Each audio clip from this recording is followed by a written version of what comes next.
I told you then, and I'm telling you now, when the dust settles, I'm going to be standing exactly where I am and eating a bowl of ice cream, and you're not going to be where you want to be. I promise you that. Last time, on Exposed TV, we took you to a small town in Meade County, Kentucky, where jailer J.J. Scarborough faces whistleblower allegations when evidence of corruption and official misconduct were presented by former elected jailer Troy Seeley in an official Board of Ethics hearing. Mr. Seeley has presented to the commission in his complaint substantial proof that Mr. Scarborough, as jailer, violated those standards of conduct. You're going to hear how he did that, and you're going to hear that he did that by giving raises, unwarranted raises, to his girlfriend and the mother of his child. We learned that soon after taking office, Scarborough began an affair with a nurse under his command at the jail named Amber Briwn. And it was after Briwn became pregnant with Scarborough's child that the taxpayers of Meade County realized that Scarborough had been giving his harlot a series of pay raises to the tune of 136%. And Ms. Briwn has received a 136% raise since Mr. Scarborough's taken office. And if that wasn't already bad enough, it is also learned that Scarborough had given Briwn so many unwarranted raises that he had essentially made Briwn the highest paid hourly employee in the entire county. Based upon those documents, Amber Briwn is the highest paid employee at the jail other than the jailer himself. And she is the highest hourly paid employee in Meade County. In part 1, we heard not only the allegations, but also the testimony of the district prosecutor, Rick Harden, where red flags concerning criminal prosecution were raised. Do you remember speaking to Mr. Seeley? Yeah. Did you tell him, or would you have recalled saying anything to him that this was a local issue and not a state issue? No. In the second and final part of this hearing, we will hear exactly what Seeley's attorney prepared us for. Testimony from Scarborough, Briwn, and the deputy jailer Brandon Finch, which will rise to nothing more than excuses, and a decision from the ethics board that could eventually result in Scarborough and his mistress spending some time on the other side of the bars of the jail. We'll continue on then. All right. Standing around.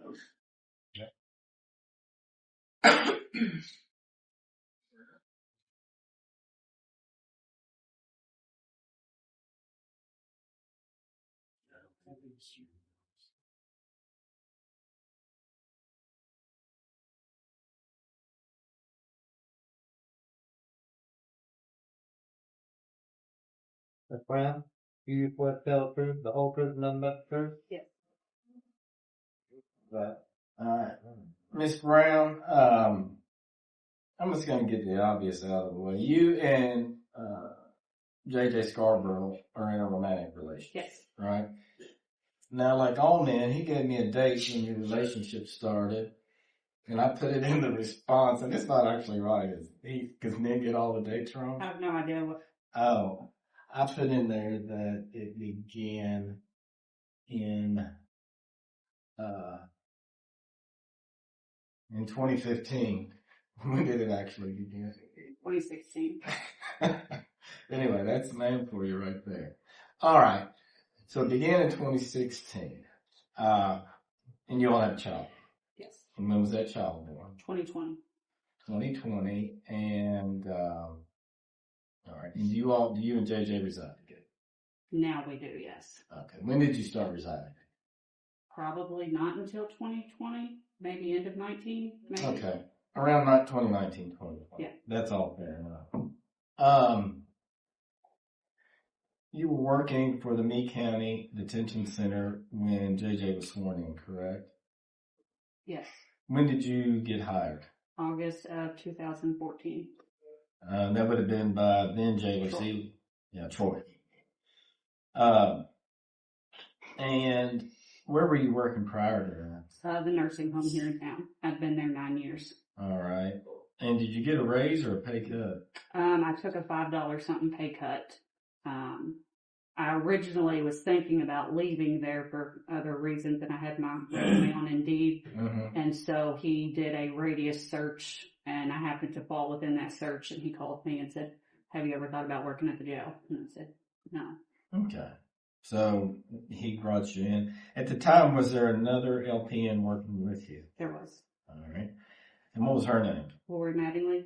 All right. And do you recall what your starting wage was? 14 something. All right. And did you have any idea what Laura Mattingly's wage was at the time? No. Wasn't in any of your business. Mm-mm. Now, have you been with the jail continuously since then? Yes. And Miss Mattingly continued to work there for a period of time. Do you know when she terminated her employment? Sometime spring of 15. Shortly after Scarborough took office, he and Briwn accused the former head nurse of stealing medication from the inmates. If we knew then what we know now, maybe a more thorough investigation would have been in order. As we also learned in Part 1, Scarborough seems to have a habit of accusing the former staff of criminal activity. But when it comes time for Scarborough to show proof, it's then we realize that he tends to make these claims out of thin air. And are you aware why she was actually, Yes. And why is that? Because she stole drugs from the jail. Okay. Including controlled substances. One of them is now a controlled substance. It wasn't at that time, but there was. Okay. Yeah. I got you. Now thereafter, I guess we're just going to go with Troy and JJ because that's what everyone else is doing. Did JJ try to hire other LPNs to work with you? The first one we hired was an RN. Her name was Stephanie, and she turned out to be very unreliable and didn't show up when she was scheduled. Mm-hmm. The second one we had, she was an MA, and her name was Tiffany. She worked there for a while, and she couldn't handle the stress. She was going through a divorce, so she quit. Okay. And then the third one we had was a floor deputy, and a prior, she worked EMT. Mm-hmm. And then we actually helped her through MA school. Mm-hmm. And then she worked for a little while, and then she actually went next door to the Jewish hospital to work. Okay. What's an MA? Medical assistant. Okay. And what does LPN stand for? Licensed practical nurse. Licensed practical nurse. Okay. So what are your normal duties at the detention center? I mean, I do absolutely everything between medication, ordering medications, their original history whenever they come in, anything that they report. I have to verify all information from any doctor, hospital, anything like that. And it has to be verified through a nurse practitioner before anything can be ordered. When you say ordered, you're talking about drugs or some type of anything to treat with. Yes. An interesting fact to consider from this questioning is that as an LPN, Briwn's licensing is restrained to a very limited scope of work. Licensed practical nurses provide basic medical care. They work under the direction of doctors and registered nurses. Each state regulates whether an RN must supervise an LPN. Some LPNs can only perform certain tasks under the direction of a physician or an RN. So there's a lot of records that go into that. There's a lot of phone calls that go into that. And then you just have your daily management. They can have sick calls. I mean, every single day they can put sick calls in, and I mean, you have a building of 100 plus people, so you can imagine how many requests you get on a daily, and that can run from I stub my toe to a sniffly nose to, I mean, where they actually have something going on. So then you have to address everything. Can you give a fair guess how many sick calls you get in a day or a week? I mean, some days it could be 15, some days it could be 30. I mean, the population. 15 to 30? Yeah, the population we have, I mean, you're looking at the most unhealthy population that comes through the door that doesn't take care of themselves. So some days it's excessive, and then some days you don't have much of nothing. Okay. According to Briwn's testimony, her job requires a lot of maintenance, as there are a lot of sick people within the jail. However, as an LPN, Briwn would not have the certification to deliver or perform any treatment to these individuals, and the jail would be required to get the sick inmate treatment from an outsourced qualified medical professional, which would relieve Briwn from having to do much in these situations other than call someone in.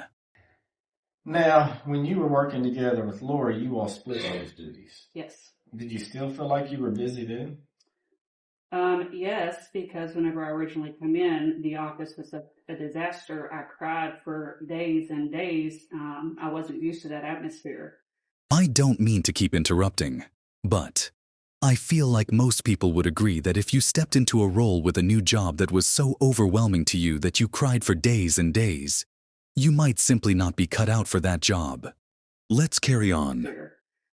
So we actually I had to come up with new forms to fill out, different ways that we did things. There was literally, you couldn't find anything to even write in a chart because she had them hidden in shredder boxes and trash cans and piled to the ceiling. So, is part of what you've done kind of, I guess, reorganize and set new systems in place? I've had to revamp the entire medical department. So she cleaned. I personally thought that would fall under janitorial duties instead of nursing. But hey, what do I know? I'm just a YouTube content creator.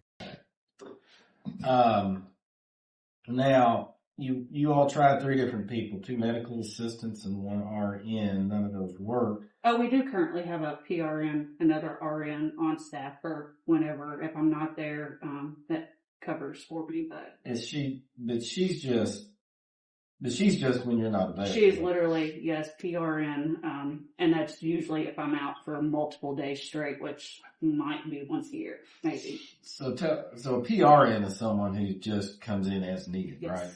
Okay. If it is true that they are only calling the RN in once a year as Briwn is testifying, that would go directly against what she said less than a moment ago, that there are a lot of sick inmates who have required medical attention. It's already obvious that Amber's testimony is severely questionable at best. How many hours a week do you work? I put on my time sheet 40. Whether Briwn intended to or not, she just incriminated herself by testifying that she gives an inaccurate number of hours on her timesheets than what she actually works. This detail alone should raise red flags within the agency as to how easily the staff could manipulate the pay system. Of course, the quick-brained attorney will make quick work of sweeping this statement up. Do you work more than that? Yes. All right. You just don't seek the overtime? No. Are you also on call 24/7? 24/7, 365 since the spring of 2015. And you're supposed to be compensated for that too, aren't you? I mean, I would assume so. You haven't checked into it. No. But you don't care? No. Okay. For all we know, maybe the reason Briwn doesn't raise issue with the number of hours that she actually works as an on-call nurse is because she isn't even being held to a standard 40-hour work week. Without policies that ensure that the employees aren't manipulating the timesheets, there's no way to be sure. So now I'm assuming you're doing the job entirely yourself, and so it's very busy. Your job is very busy. How do you feel about the level of care that is provided since you got the office revamped versus when you got there? I mean, we've not had any preventable anything that's happened at the jail. I have a very good record. If you compare the medical at our facility compared to any other facility in the state of Kentucky, the DLC inspector will tell you that it is one of the best as far as exam rooms that are set up, record keeping, all of that. And I think I'm one of the only jails in the state with a 10-year record where I've not had any lawsuit judgments. Medical is completely clear. This is another blatant lie. A quick record search on Pacer will easily disprove Briwn's claim. There are multiple lawsuits on file right now that specifically address issues within the Meade County Jail's medical department under Briwn's watch. Not to mention a recent case that has Scarborough and Briwn's agency under heavy public scrutiny after a recent death occurred in the jail. The family alleges that their loved one was deathly sick and was neglected to death under Amber's care. And you've been there about 10 years. It'll be 10 years in August. Yes. In August. Okay, so you think you're the only jail in the state? If not the only, probably top 5. Okay. Medical is easy to sue in jails, and so that even comes with your contracted medical, that they see a lot of lawsuits. Okay. After the election and JJ was sworn in, do you know where Troy went to work? Briwn County. And did he contact you about coming down there to work? He didn't contact me. I ran into him one day at Kroger, and he said he was going to be in Briwn County, and if I wanted to come work, I could come work down there with him. You know, we talked about, you said you completely revamped. I probably should have asked a few more questions. Did you create kind of a policy and procedure manual? We did. Me and the nurse practitioner. That way we have in there any kind of possible emergency that our deputies may see. We have everything from step to step of things that everybody in the building can do from the time it starts until the time EMS arrives. And then, of course, a lot of standing orders from the doctor that's in there. And so all of our people, I train them on our policy procedure. I came from the nursing home, so I was used to a crash cart on each hallway. What is a crash cart? It is an emergency cart, and on the cart it has everything that you could possibly need between, we have our oxygen tank, we have our AED, all the treatment supplies that you need, anything breathing related, CPR related. Was that something you had to put together for the jail that Yes. didn't have one? Yes. It's great that Briwn came up with the idea to have an emergency cart in each hallway. But perhaps an even better idea would be to have a qualified medical staff member who is actually certified and trained to administer such life-saving procedures, which this jail does not have. And in-house testing, something you instituted? Yes. And what is that? Where we do our own urine testing in there. I do all of our blood draws and stuff. According to the Kentucky Board of Nursing, which is a governmental advisory board that is delegated by the state, it is highly recommended that phlebotomy, more commonly known as blood draws, should only be done by a registered nurse or higher, that this procedure should not be conducted by an LPN at least without qualified supervision. I do all of our blood draws and stuff, and then actually take them next door to the lab, so it's not something that we have to send out or do. And I can strep test back there, flu test back there. COVID test back in. Yes. How was COVID? Well, it was rough. Yeah, for everybody, I think. Now, do you know how much medical costs in the jail? Is that something you keep track of? Not really. Budget and money's not really my thing to really Your worry job about. is just medical. Yes. Okay. Did you find any ways after you kind of took over the medical part of it to help save money though? We did. I actually had to contact multiple pharmacies. I got quotes and bids from them versus like what they would do is they compared our last 6 months medication order history, and then you would give them a list of things that you had ordered without the prices. That way they had to go completely blinded to it. And they had to bid it out, and then found a pharmacy that actually would take medications back that were unopened, not used, and so then they would credit pill for pill value. This testimony is bringing many more questions than answers. Why on earth would the jail have inmate medication that remains unopened and not used, unless the jail wasn't supplying the inmates with their prescribed medications? This is an even bigger concern given that this practice is being offered to suggest that returning these medications to the pharmacy has created a significant savings to the jail budget. So we changed pharmacy.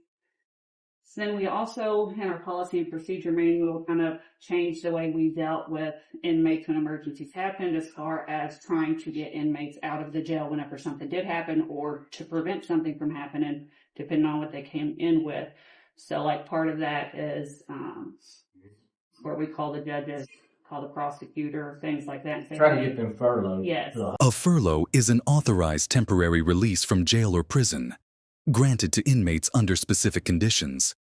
It's not a right, but a privilege aimed at furthering correctional goals, such as rehabilitation and reintegration into society. This is the legal process that Scarborough and Briwn are potentially using in coordination with the county prosecutor, Sydney Durham as well as the county judges to mitigate the demand for medical treatment within the severely inadequate and underqualified medical staff within the jail. So they can actually go get medical treatment. Part of that is we helped do the HIP program, which is perfect for our medical Which is graduate home people. incarceration Yes. program. Although home incarceration can be a cost-effective relief for the government when considering punishment for non-violent offenders, it's an interesting tactic for the Meade County government to utilize in effort to minimize the need for medical treatment within the jail.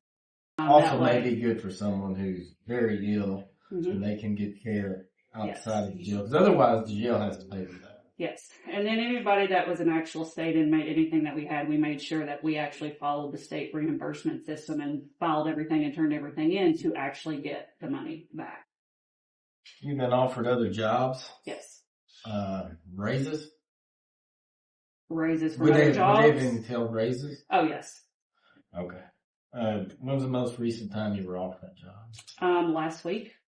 All right. So, What would do you care to give us any details? that one would have been one here locally, actually like a home health inside, person, somebody with a trach. And so, How much would you have made there? $38 an hour. $38. Yes. Do you talk to other LPNs? I worked at the nursing home for 9 years, so yeah, a lot of my friends are nurses. Is your hourly rate out of scale for what LPNs make around here? I'm low paid compared to a lot of my friends. You are? Yes. Okay. Especially after COVID. COVID bumped up healthcare and a lot of actual pay. And so. I think we've all read about that, about how nurses' incomes increased dramatically during COVID. According to the Bureau of Labor Statistics, nursing wages jumped 7% from 2021 to 2022, the largest one-year jump in more than 20 years, courtesy of a consistent industry labor shortage and an unprecedented global pandemic. However, Amber was given raises by her boyfriend that far exceeded any of these statistics. Her wage raised over 129% higher than the national average pay raise for nurses in the U.S. I wonder if a more appropriate study for this situation may be salary increases given to nurses who sleep with their boss. Has that remained true as the market remained high?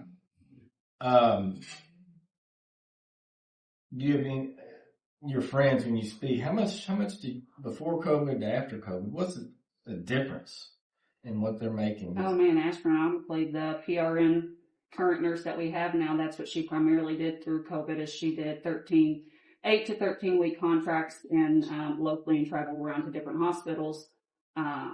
Of course, she was there when I was on leave, maternity leave, to help out more, but more so, she made enough money that first year to where the next year and a half she didn't have to work.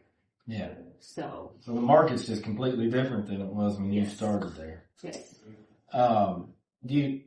Is there any LPN that you're aware of making less than $20 an hour? There might be in other actual fields, but more so they're going to be where you don't have the responsibility and the amount of people to take care of that you do here. Let's talk about that. I know that your job isn't the numbers and that's somebody else's job, but when you started there, the number of inmates were around 160. Probably. Have they gone up? Yeah, at one time I think one of our highs was like 230, 240, best I can remember. The Meade County Detention Center capacity is only 145. If Scarborough is requesting state inmates for money, he is intentionally overpopulating the facility by around 95 inmates. With 15 people out, so yeah, some months we may have higher numbers and then they go on a release spree and then our numbers go lower. I got you. So.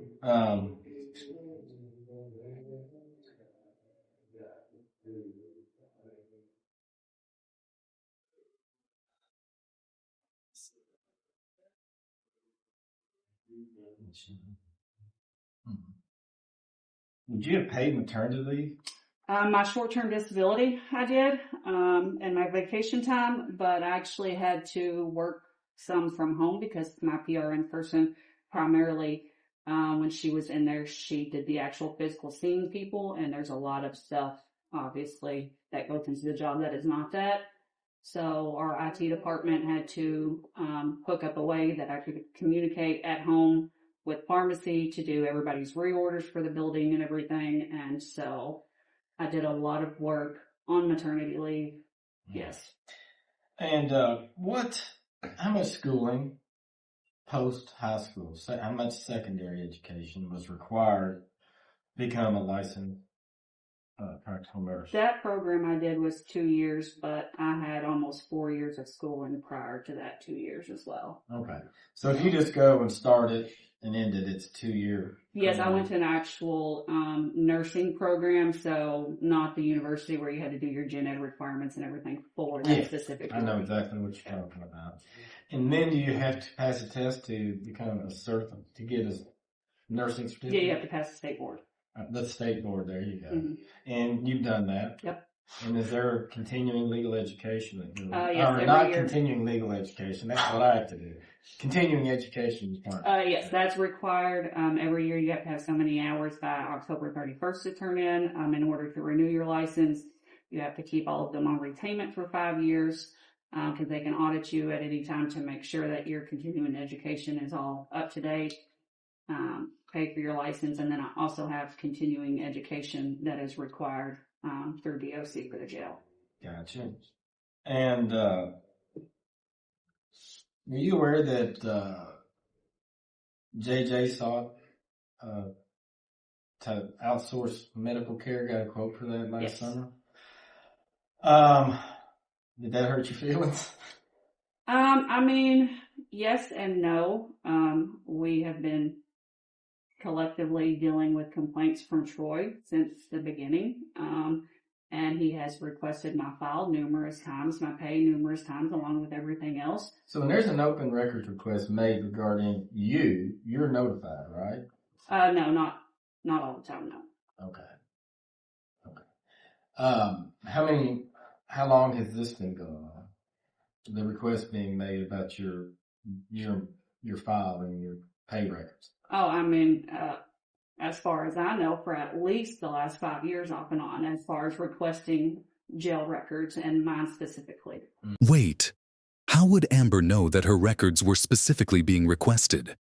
Unless Scarborough were sharing that information, perhaps during pillow talk. Mm-hmm. Okay. And of course, if a third-party contracts, it's up to them whether you keep a job or not, right?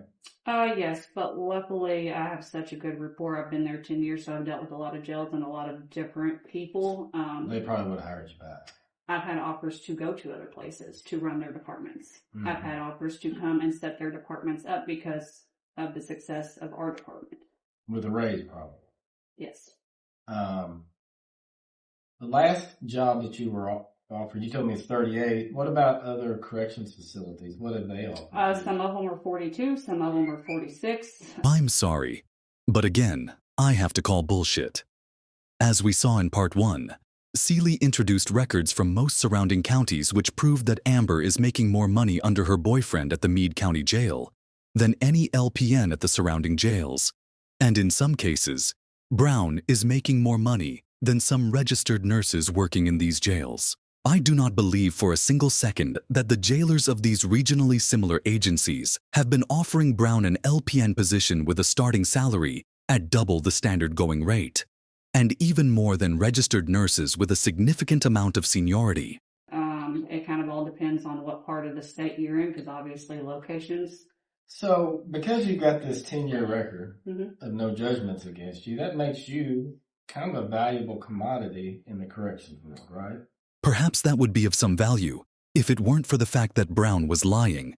She does have lawsuits against her. Yes, I mean, but I've been a nurse even longer than that, and even in long-term health care, there's a lot of lawsuits. That's an easy target. And the whole time I was there for 9 years, ever as an aide or a nurse, I've never had any kind of legal judgment been pulled into anything legal since I've been in the field. And there had been a request by the Ethics Commission that you turn over yours and Mr. Scarborough's tax returns. I declined to do that, but I think they might ask questions. I'm going to ask you questions. You're not married. No. How do you file your income taxes? Single. And do you claim, what's your child's name? I mean, I'd rather not say because we have certain people. Okay. Well, who claims this child I do. as a dependent? Have you claimed this child as a dependent every year since day one? Since day one. Okay. And, okay. I think that's all the questions that I have. Yeah. Ms. Briwn, did you know when you took a job for the county government that your payroll record would be public? I mean, I didn't know anything about county government. I'd never voted. I mean, Does it surprise you to know that they're public record? I mean, no, not since I work in that field now. And are you saying that the taxpayer shouldn't know what you make? No, I mean, that's not the Part of the case at all. game, right? Mhm. That yes? Yeah, they should. Okay.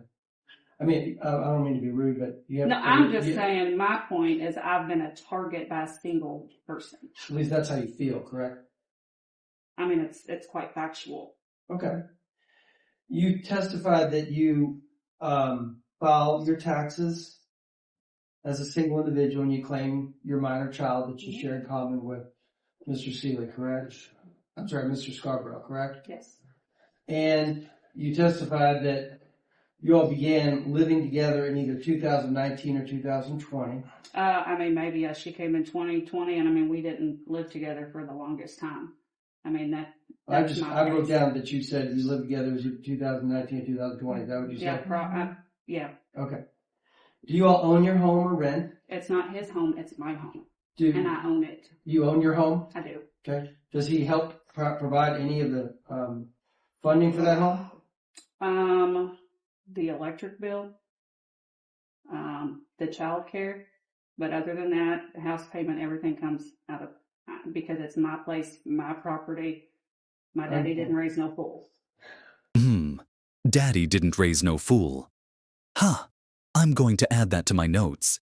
Daddy, what's the best way to pay off my house and keep it all to myself while getting some dumb guy with access to a seemingly unlimited amount of money to pay my electricity bill and also bump my salary by 136% so that I won't stress a single penny to cover my mortgage?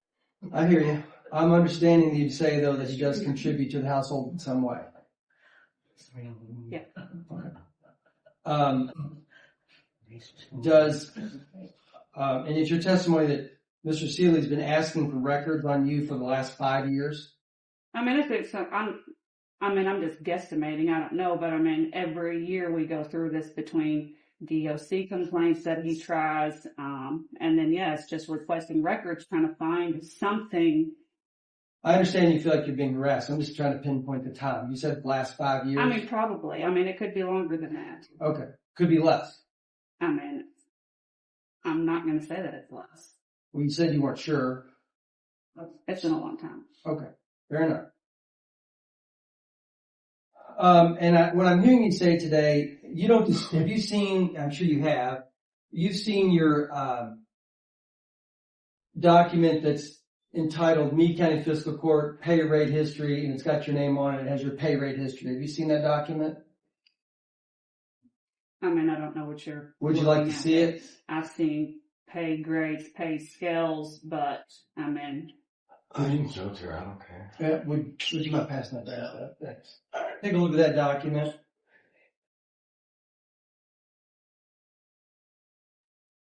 Do you recognize that document? I have not seen this here now. Okay, take a minute to look at it.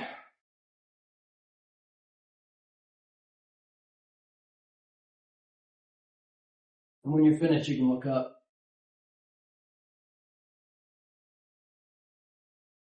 Okay. Does that document appear to be your pay history as a Meade County employee at the jail? I mean, I've been there 10 years, so I mean, I can't tell you every I'm single. not asking you that. Just asking, does it appear to be your record from the jail as an employee? I mean, I'm guessing so. Do you dispute, take a look at your current pay, look at the beginning pay, do you dispute that document's not accurate in any way, or do you just not know? I mean, I'm assuming that it came from HR, so I'm sure it's correct. Okay. And we'll, just for the record, we'll acknowledge that's an accurate reflection of her rate of pay. Okay. And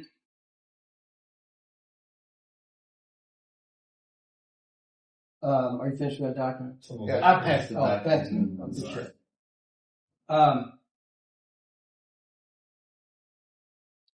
Who is responsible for giving you pay raises? As far as I know, I mean, the county itself.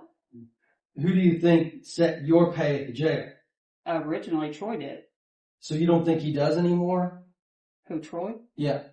I mean, no, Troy don't. Do you think that Mr. Scarborough does now? I mean, as in to go in, if we get yearly raises as a county. This is what I'm asking you. In 2015 in March, you got a 59-cent pay raise after Mr. Scarborough took over. Okay. Correct? I mean, I can't remember that far back the specific, but I mean, if you say I did from. So who do you think gave you that raise? I mean, everything goes through fiscal court, so. So you don't think Mr. Scarborough gave you that raise? I mean, I've never been to a fiscal court meeting. I don't know what goes on. I'm asking you if you think Mr. Scarborough gave you any of the raises that you've gotten since 2015. I mean, I'm going to say that he's gotten a lot of employees raises, and not just myself. This obvious tactic of deflecting answers to simple and direct questions is a common behavior of a person who is aware of their wrongdoing, but chooses to avoid taking responsibility. I hear what you're saying, and I appreciate you being defensive. The bottom line is are you saying that Mr. Scarborough is responsible for giving you these raises, or was somebody else? He's not responsible for giving me all of those raises. I mean, it is part of the county system, and so I get raises based on the county too. I mean, he may have, I don't know. If you got a pay raise that was above what the cost of living adjustment was or what the statutory adjustment was for that particular year, would that be because Mr. Scarborough gave you the raise? I don't know. I'm not on that side of things. I couldn't tell you. I don't know. Okay. Did you receive annual evaluations? I mean, I guess we all do. That's not my job. I don't know. The link between anxiety and throat tension lies in the body's response to stress. When anxious, the body enters a heightened state of awareness. The adrenaline rush can lead to muscle tension, including in the throat. This tension can result in a feeling of tightness or a lump in the throat, medically known as globus sensation.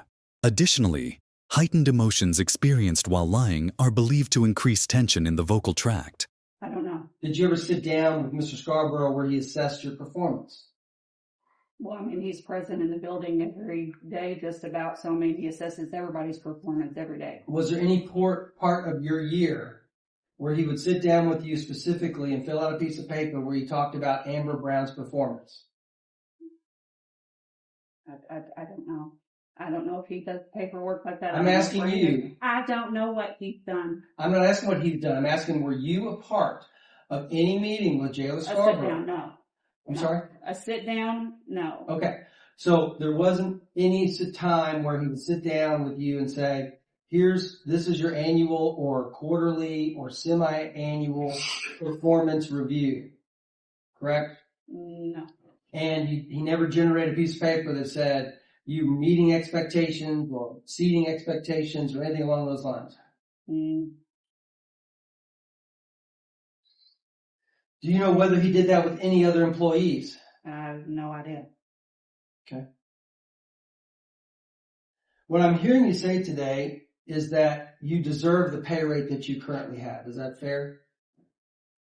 Oh, I'm saying for what I do for the county, I deserve more. I'm sure the county is grateful that Amber cleaned and organized the clutter that was in the jail's medical office. And they are probably ecstatic that she carried over the idea from the nursing home to use a medical cart for moving stuff around in the halls of the jail. But I'm not so sure the county would agree with the sense of entitlement it must take to make such a bold statement such as, I deserve more. I deserve more. You deserve more. And some of the reasons I think you mentioned is that because you revamped the entire department. I mean, that is true, although that is a long time ago, so everything, I mean, it's not a constant revamp. Right. You also deserve it because you're on call 24 hours a day. 7 days a week, 365. And you deserve more money because you work more than you put down on your timesheet. I mean, if you want to go that far, yes. I mean, these are your words. I have right here, if you would just like to see, last March, or March of 22, or March 19th, 2022, within a 6-month period, I had over 16 hours of phone time alone talking to the jail outside of work. Something I'm sure Briwn will fail to mention. According to locals who have reached out to offer inside information, Scarborough hired one of Amber's best friends to work in the administrative sector of the jail. This would typically be a person who would answer the phones. I had over 16 hours of phone time alone talking to the jail outside of work. If the information that Briwn is offering is even true, who's to say that she isn't simply chit-chatting with her friend and using the phone records to claim she was working?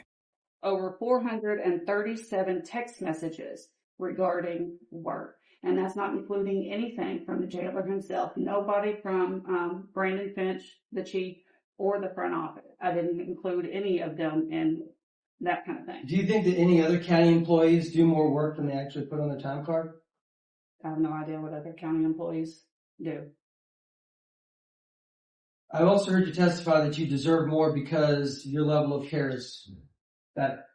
I'm saying if I had position with the same thing elsewhere, I would be compensated more. Obviously, it's not been a big deal to me. I started out with a pay cut, even though I feel like I'm making lower, because that is my job. I'm very passionate about it. I'm very dedicated to it. And obviously, my record shows I'm very good at it. So I'm just trying to identify the reasons that you believe that you should be making more, and based upon the testimony that I've heard. So, I've also heard that you deserve more because you have been made other job offers as recently as last week for home health at $38 an hour. Yeah, I mean, I didn't actually say that I wanted more money, or, I mean, would I get paid more elsewhere for the things that I do? Absolutely. As of January 2025, the average hourly salary for a licensed practical nurse, LPN, in Kentucky is around $20.55 to $26 per hour. Briwn is currently making more than $13 per hour above the average rate of pay for her licensing in her area. It's very unlikely that she could even dream of finding a better paying job. Well, unless she moves to another state far, far away. In addition to your hourly rate, the jail also contributes to your county retirement, correct? I guess. I don't know. I mean, there's different stuff taken out on our checks, but... Does your job include health care benefits? Yeah. I mean, and I do pay extra for the upgraded plan. Do you and Mr. Scarborough maintain separate health plans? Yeah.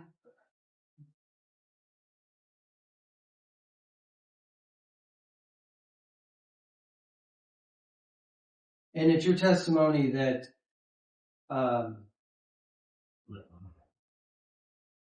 Ms. Mattingly was fired from her job in 2015. Well, I mean, she had a choice to resign or be fired and it go against her license, because obviously stealing drugs is...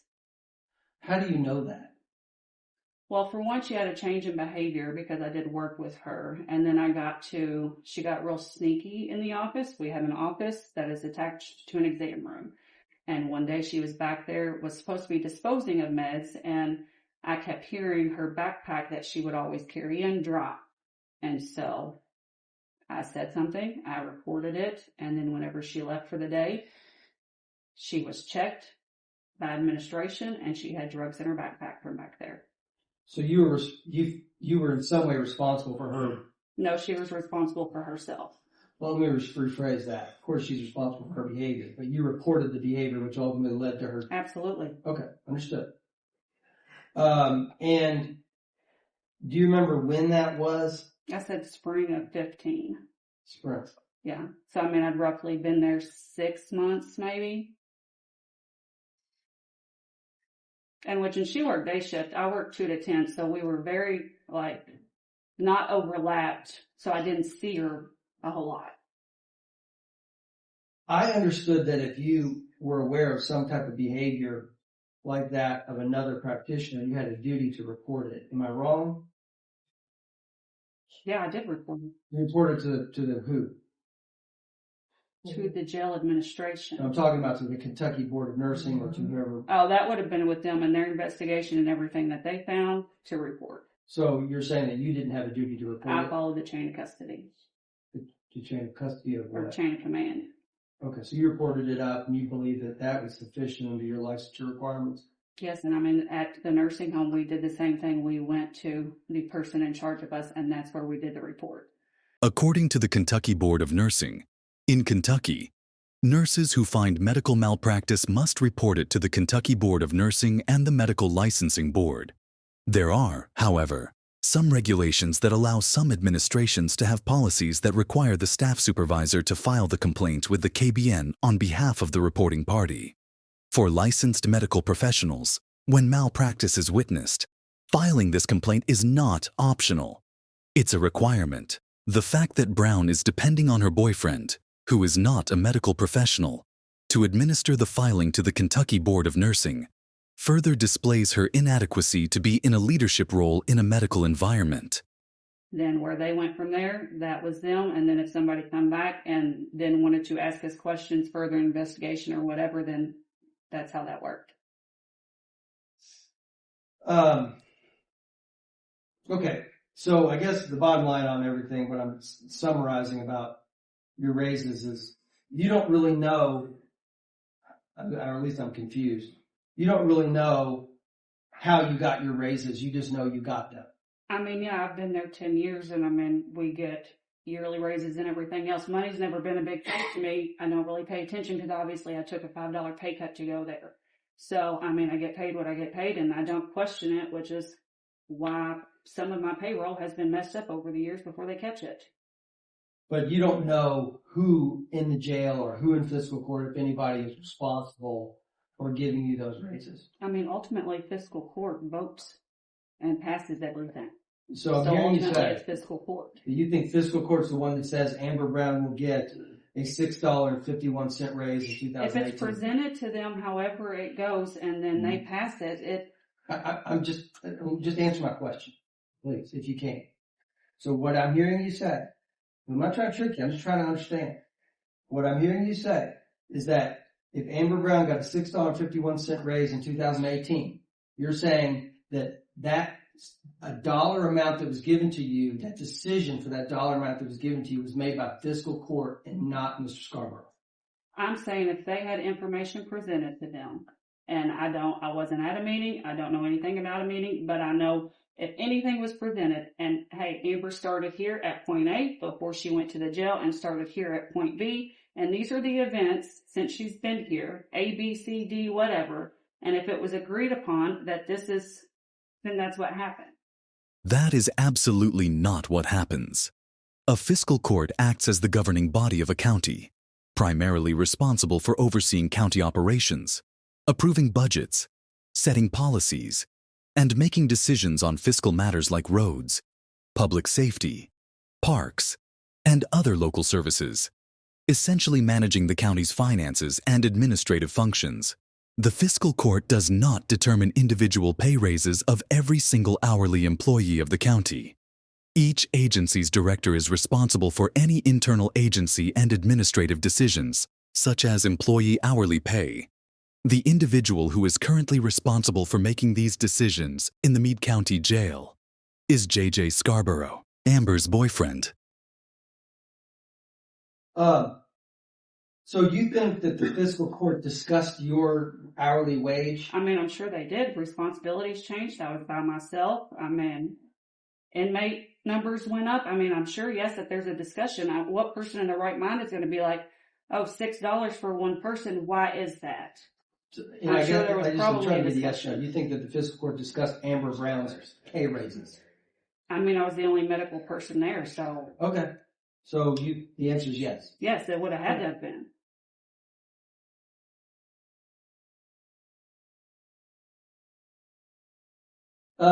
You testified that you think that, at least I thought you testified that somewhere in the local corrections industry, local meaning at least in Kentucky, you think that there are some LPNs that are making as high as $42 or $46 an hour? Yes, there is. Excuse me, where is that? I mean, you can easily search Indeed in different places there, and I mean, it has on there all day long what some of them are making. Well, I'm asking you, you said you're confident that some people in the corrections industry right now are making either $42 or $46 an hour. Is that what I heard you say? Yes, and I've had Okay. offers. And you're basing that on what you saw on Indeed? I mean, some of them, yes, you can just look at it. So Corrections. at what yes. jail in Kentucky are you aware of where a correction or where an LPN for a jail is making $42 or $46 an hour? Some of the bigger city places. Where? I mean, I don't have it in front of me, so I'm not going to give you a specific name. Ms. Brown, you testified that you were confident that there were other LPNs in the corrections industry that were making $42 to $46 an hour. Mm-hmm. So I'm asking you how you're confident about it, and that specifically means where are these people working, and where are you apprised of that information? I got it off of line. So I've had Indeed, other offers. Yeah, what is it? Zipline Recruiter, Indeed. There's multiple different. okay, that's fair. ZipRecruiter, Indeed, you said you had offers. Where was the offer from? I mean, one was to go to Brett County for one. I've had different vendors, between pharmacy vendors try to recruit me. Other medical departments, Bullitt County tried to, my doctor actually, he goes to multiple places, and so he has mentioned to quite a few of them how well ours run. So, I mean. So Breckinridge County made you an offer and Bullitt County made you an offer? To come work for them, yeah. Okay. And that what I were would they make going more to pay you? money. They just said I would make more money. They asked what I currently made and said I would make more money. Okay. So they didn't say 42 or 46, they just said more money. Those numbers didn't specifically come from those two, no. Okay, because those two numbers specifically came from Indeed or some other online job. Yeah, I mean, if you can search. Did they come from anywhere else? I mean, depending on what Google brought up, I mean, everybody clicks on the first 5, 6, 7 links, and so probably, I Okay. don't have it printed here. Did any county jail specifically offer you a dollar amount to leave Meade County and go work for them? A specific dollar amount? No. This is precisely the opposite of what Briwn claimed under oath while being questioned by her own attorney. She clearly said that she had obtained 2 completely separate job offers at other surrounding jails. One offer was for $42 an hour, and the other offer was $44 an hour. Perjury, oh perjury. Tisk tisk. They asked what I made and said I would make more. Another county who recruited me to try to come, and it was too far away, Montgomery County. And that's so Brooke, Breck, Bullitt, and Montgomery. Yeah. All right, thank you. That's all I have. I don't have anything of Ms. Brown, no. Ms. Brown, I'm gonna ask you something, but I'm gonna ask the council first. We did request your tax record. And this is where I'm going with this. Mr. Doug, now Ms. Val asked her about it. Do y'all really want to see it, or are y'all comfortable?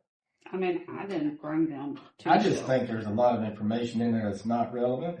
And I think, Well, if you it's you asked the question that we was wrong. That we was I gonna- knew what answer y'all wanted. I want to make sure I ask that question. That's why I was asking if they still wanted to see Because it. I just want, I told y'all we're all about Right. whatever facts you want, we're going to give them.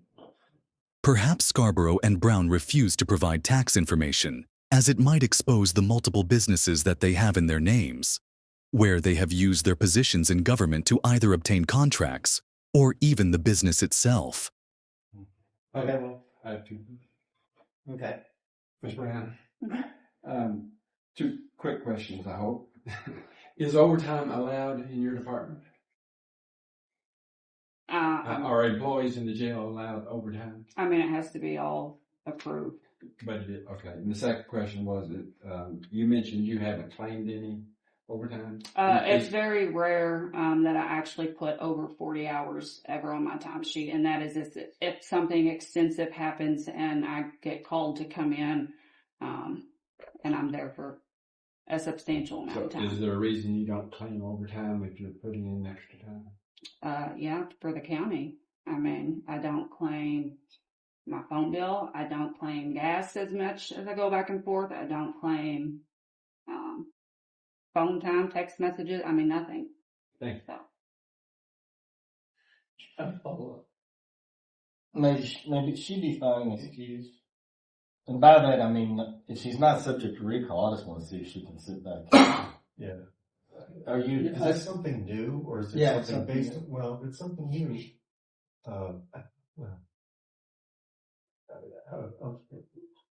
one or two questions? This relates to the tax issues.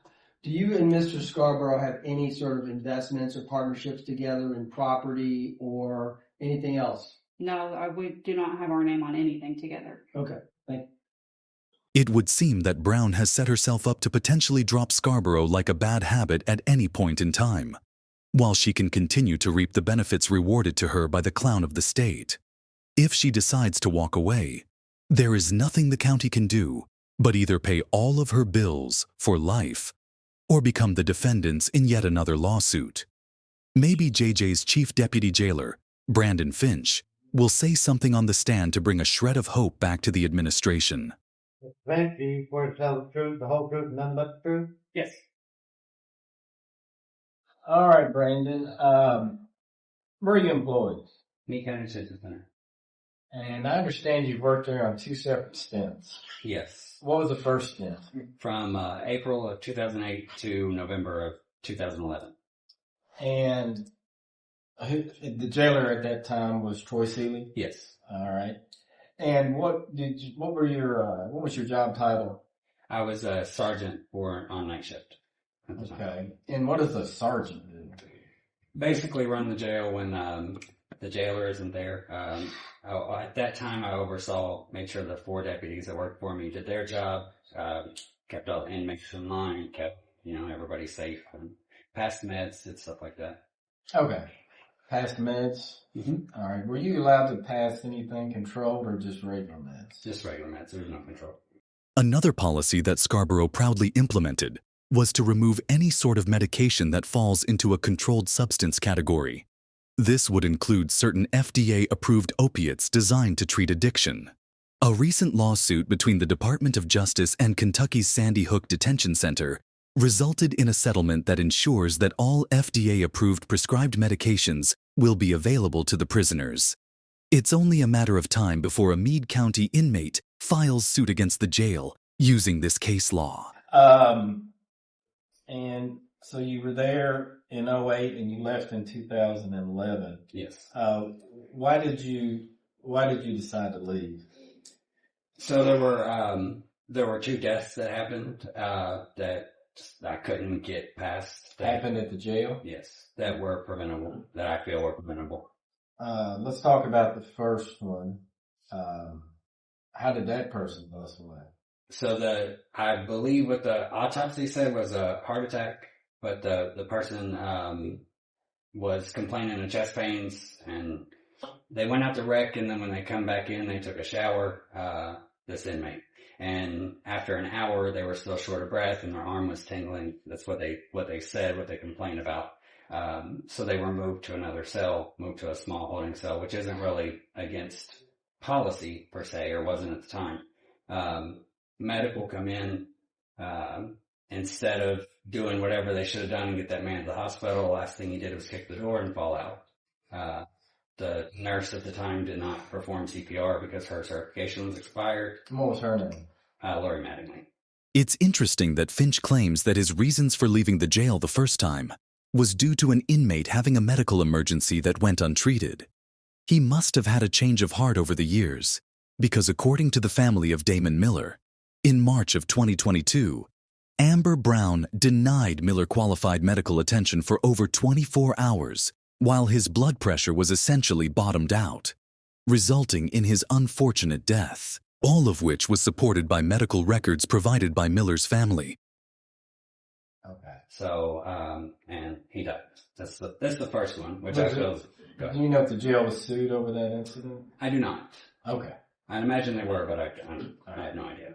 And but you felt like he was complaining of things that indicated a heart attack, and Yes.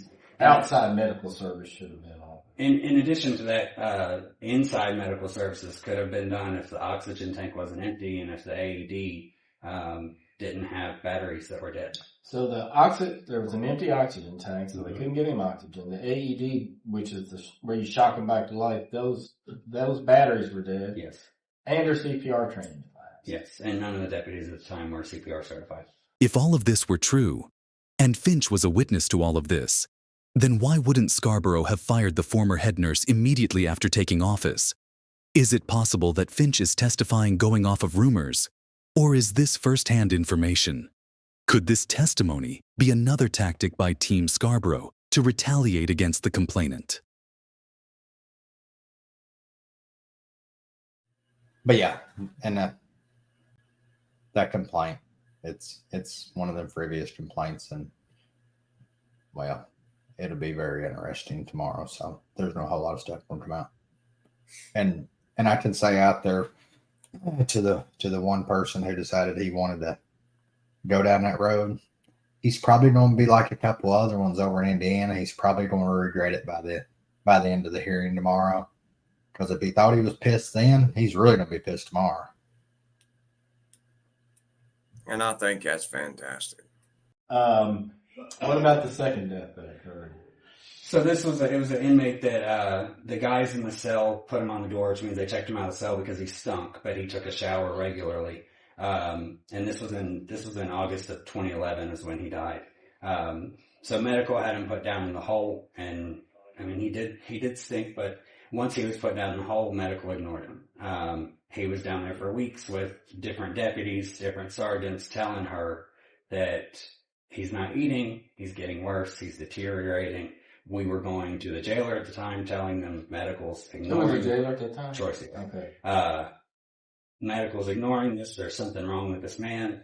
The Saturday night that he eventually died on Sunday morning, the sergeant on shift, which was not me, called Lori and said he's deteriorating. We don't know what to do. She told them to put him in a small holding cell, and she would deal with him on Monday. That was on Saturday night. Saturday night, yes. Later on Saturday night, they called him again, and they called medical again and said that they couldn't find a pulse in his feet. And she said, I'll deal with him on Monday. They eventually went against policy, went against what she said, and called EMS. And when he got to the hospital, he was dead. And pronouncing doctor, I don't know what that title is, but the doctor that pronounced the man dead called KSP for a case of clear neglect. Under no circumstances is a case of medical neglect ever okay. Perhaps even more so for a person who is confined and completely dependent on the staff at the jail. My only question is, why does Finch harbor such ill feelings towards the former administration, if the current administration, including himself, are doing the exact same things? And although the information Finch is providing is essentially irrelevant to the case concerning the conflict of interest between Scarborough and Briwn, it does paint a disturbing picture for the jail itself. This defense strategy not only suggests that the Meade County Correctional Facility has an ongoing reputation for abuse and neglect. If new information is provided in this official hearing that is relevant to these former cases, the petitioners could potentially motion the courts to reopen litigation and sue for more money. What could Scarborough possibly be doing for Finch that would lead him to provide testimony at such a big risk to the county? I'm chief deputy now. What does that mean? So basically, I'm second in command. I oversee day-to-day operations. I do all the scheduling, take care of all the hiring. I assist JJ in everything that he does. That way, if for some reason he gets incapacitated, then the jail can continue running just smoothly, whether or not I'm running it or he is. The position of chief deputy not only comes with a very significant pay increase, $17 an hour increase. and even though that is certainly an impressive amount of money, I think JJ is going to testify later that your wages have gone up 135%. but with great power comes great responsibility. With this title, along with Scarborough, Finch could be held liable for issues related to the functions and operation of the jail. Although he is not responsible for determining Brown's pay, his decision to support Scarborough puts him at a huge disadvantage. With such a large portion of the medical budget being exhausted, the jail is left with no future opportunity to acquire a full medical staff. And I'm not medical, I don't have to figure it out. And during cross-examination, it becomes obvious that Finch chooses loyalty for JJ over common sense. And the truth comes out about Finch's knowledge of the events that took place concerning the deaths that occurred during his first term of employment with the jail. Mr. Finch, as of March 6th of 2024, you make $28.95 an hour. Sure. I don't know. You don't know how much you make an hour? Mm-hmm. It's probably close to that, yeah. Okay. If this document that I'm looking at that was received from the Meade County Fiscal Court said that you made $28.95 an hour, you wouldn't dispute that? No. Okay. JJ is your boss? Yes. Is he responsible for your pay increases? No. Fiscal court does. So you think the fiscal court makes a decision as to how much you get an hour? Mm-hmm. Does JJ propose how much you should get paid an hour? I would have no idea. If you wanted a pay raise, would you go to fiscal court or would you go to JJ Scarborough? Probably JJ if I asked for one. Why would you go to JJ if fiscal court makes a decision? I'd let him go to them for me. Okay. I've So never you asked for think one, I don't know. you think that Mr. Scarborough takes your name to the fiscal court and says, I think that Mr. Finch should get $28.95 an hour. I have no idea how that works. Okay, that's fair. And again, just to be clear, the fiscal court does not determine pay raises of the hourly employees within the individual agencies. It is entirely up to the head of the administration to determine how their budgets are spent. And in this case, the head of the jail administration is Scarborough. Were you on duty the night the two deaths happened at the jail? The heart attack, no. The other one, I wasn't there the night he died, but I was there, like I said, over the weeks leading up to his death. Okay. But you weren't there the nights they died? No. And did you bring any documentation with you today to show that these deaths were preventable? I don't have any documentation with me. Okay. To have testified under oath to such devastating accusations against the former administration, armed with nothing more than hearsay, and having no evidence to support these claims, is nothing short of mind-boggling to say the least. With supervisory employees that are this ignorant to legal proceedings, sometimes I wonder how the government continues to function at all. Do you get evaluations? What kind of evaluations? Employee evaluations?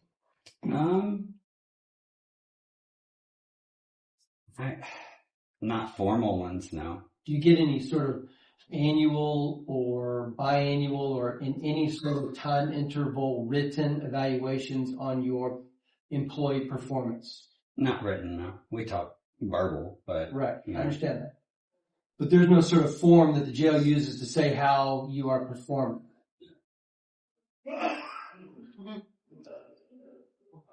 Not that I know of, not that I've seen. You rephrase that.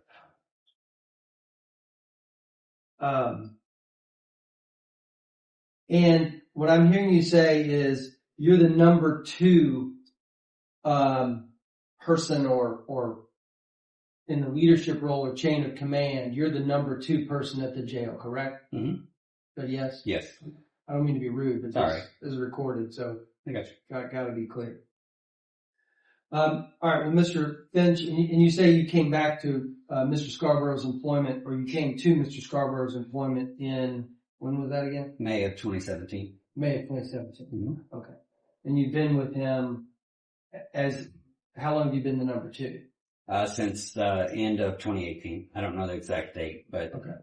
So all of 2019, all of 21, 2021, 22. Yes. Okay. And all the way up to now. Yeah. That's all the questions I have. Although Brandon did offer some relevancy in his personal opinion, that the current head nurse is better than the last, his lack of concern towards the short-handed medical staff leads to the notion that his only intention was to paint the former administration in a bad light. But Brandon's ignorance as to how a budgeting crisis is developed, by severely overpaying a singular employee in one department, only raises more red flags to the competency of the current administration. We've finally made it to the last witness. Perhaps the testimony of the jailer himself can explain why lining his girlfriend's pockets is more important than exhausting the entire budget for the jail's medical department. I got one last witness, Jason Scarborough. Mr. Scarborough, same thing. Do you swear to tell the truth, the whole truth, and nothing but the truth? All right. Mr. Scarborough, how are you currently employed? Meade County District Court. As jailer for the Meade County Detention Center. I am. All right. And so many of the questions I had to ask you, other people have answered. So to cut time down, I'm going to ask you just if from time to time I'll ask you, do you verify what they said about this situation? When were you sworn in? December 2014. I started January 5th, 2015. Okay. And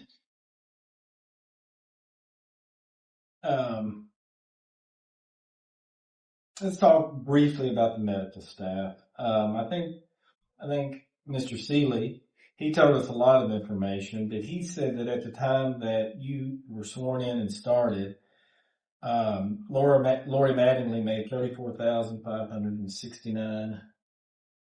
Well, what he said is she made $16.62 an hour, and that Amber Briwn made $14.17 an hour. Do you have any reason to dispute that? None. That adds up to $30.79 an hour. Right off the bat, Scarborough's attorney tries to minimize the issue by combining the salaries of two separate medical employee positions. Do you have any reason to dispute that? None. Okay.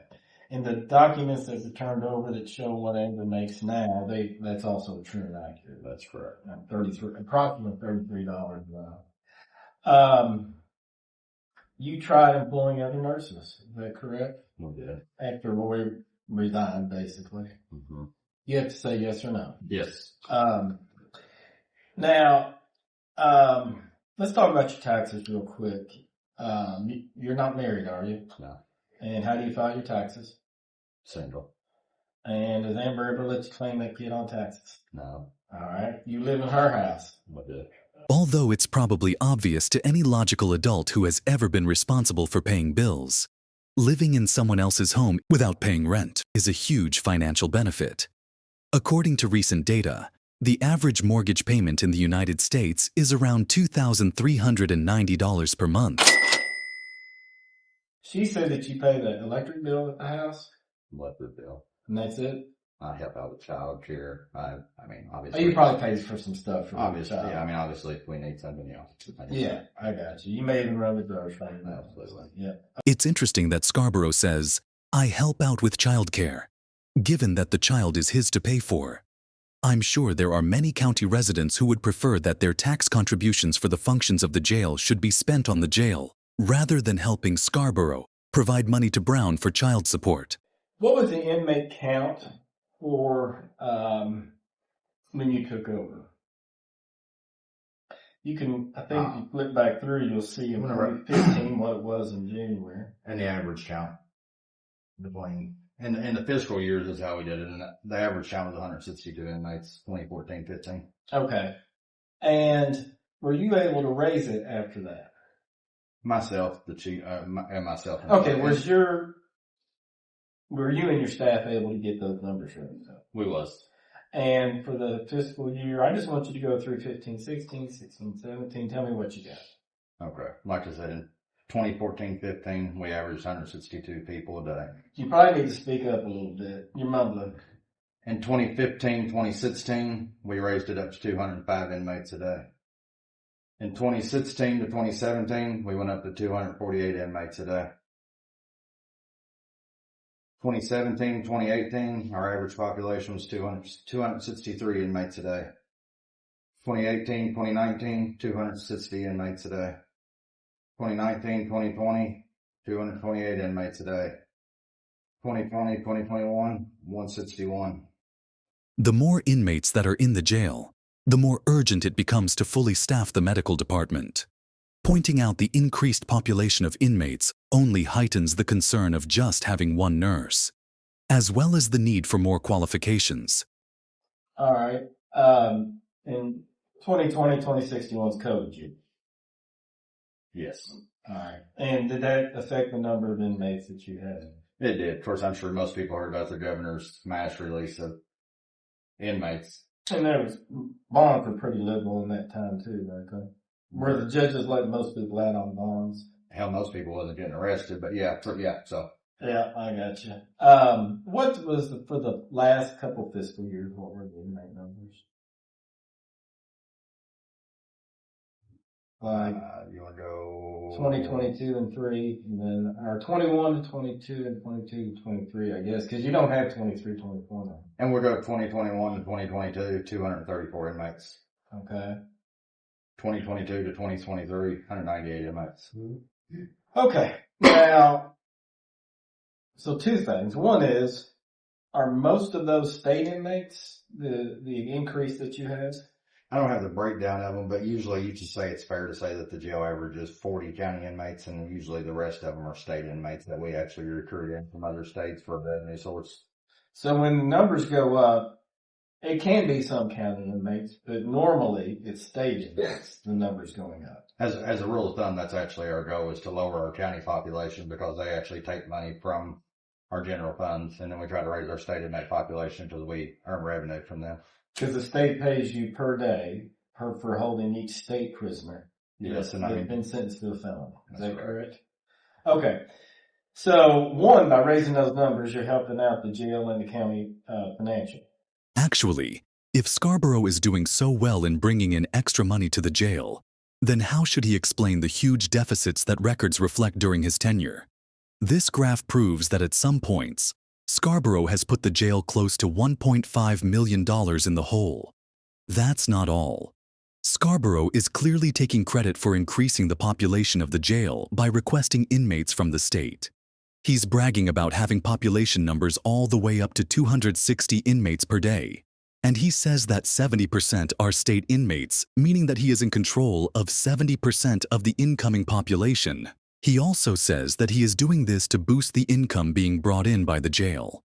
Well, the problem with that is that according to facility records, his jail has a max capacity of less than 150 inmates. Only 98 of those beds are for state inmates.